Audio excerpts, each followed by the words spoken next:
കറുത്ത പൊന്നും കരയാമ്പവും തേടി കടൽ കടന്നു വന്ന കാര്യക്കാരനായി ഖജനാവ് കവർന്നെടുക്കാൻ ശ്രമിച്ച ഇതേപോലത്തെ ഒരു ടൂർണമെന്റ് കോഴിക്കോട് ആദ്യമായിട്ടാണ് ഓപ്പണിലും അതേപോലെ തന്നെ വെയിറ്റ് കാറ്റഗറിയിലൊക്കെ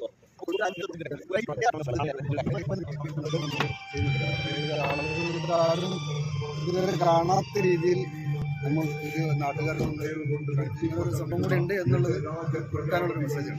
സാധാരണ ഈ ഓണത്തിന് പഴക്കൊല വാങ്ങാൻ വേണ്ടി മാത്രമാണ് പടം വിജയിപ്പിക്കുന്നതിനായി സഹകരിച്ചു കൊടുക്കുക.